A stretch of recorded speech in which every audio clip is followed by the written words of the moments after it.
You can see we are getting gold here. Another thing that you can see right here, exactly in here, that if I select this and press one key, you can see that this leg is inside that debris, right? But if I use this, you can see it is not inside that debris because of we have put it over it, right?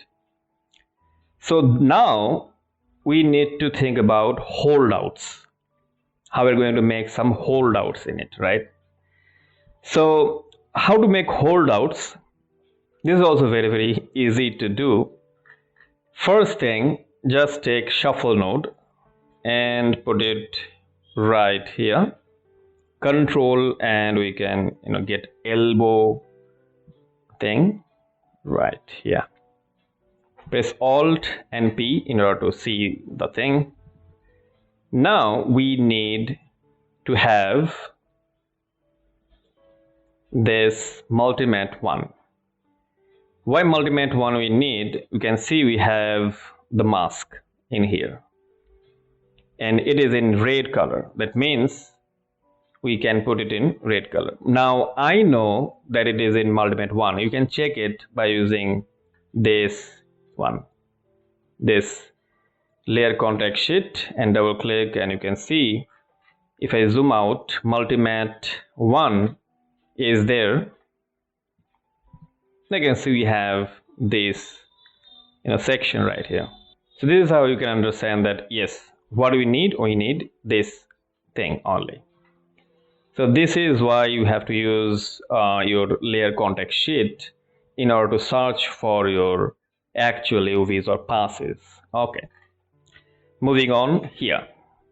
Now we have this because we have got the red one because of this is in red channel. Now how to get rid of this part here? This is a part we have, but I don't need this part. It has to be like it should be inside that debris.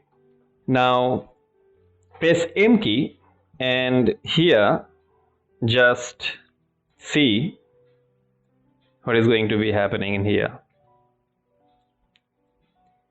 I have used a merge node only, and here we have this operation is going to be stencil.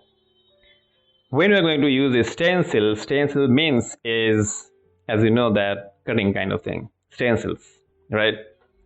So now it is cut out is there. So now it's looking like it is inside of that debris. All right. So this is how you can very easily make holdouts inside this Nuke by using this stencils operator. And let me tell you about something about the stencils. We have to think about two things.